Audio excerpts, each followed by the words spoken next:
అంటాడు. అవును, ఎక్కడెక్కడ ఎందుకు అడుగుతాడు? మనం ఒక దీప్తి పబ్లికేషన్ ఇచ్చాం, అందులో 4 లెక్కలు ఉంటాయి. అతనికి రాందేదని అడుగుతాడు.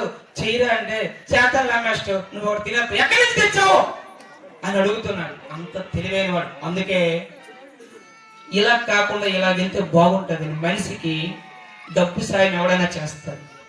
అర్థమైందా? నీ వెనకాల ఎంతమంది నిలబడమంటే ఎవరు నిలబడతాడు. డబ్బులు ఖర్చు అవుతుంది ఏంటి? అవు కదా.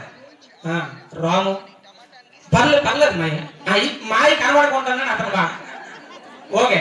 అయితే ఆ రామ్కి మరి ఎలాగైతే వెళ్తే బాగుంటుందని శ్రీ చైతన్య కాలేజ్ వాళ్ళ వైజాగ్తో మాట్లాడి హాస్టల్ ఫీజు తగ్గించి, ట్యూషన్ ఫీజు తగ్గించి, ఐఐటి, ఎన్ఐటి, జేఈ మెయిన్స్ బ్యాచ్లో జాయిన్ చేసినటువంటి వ్యక్తి, ఆ మార్గదర్శి. మనం డబ్బు ఇచ్చిన మర్చిపోయినా పర్వాలేదు, ఎందుకు తిరిగి ఇచ్చేస్తాం. కానీ మార్గం చూపించిన వాడిని ఎప్పుడు మర్చిపోకూడదు. మన శ్రీనివాస్కి మనందరి తరపున హ్యాట్స్ ఆఫ్ చెప్తున్నాం. అప్పుడు రామ్ ఎన్ఐటి వరంగల్ వెళ్ళిన తర్వాత అక్కడ సర్కిల్, ఆ ఫ్రెండ్ సర్కిల్, వాళ్ళ హాబీలు, వాళ్ళ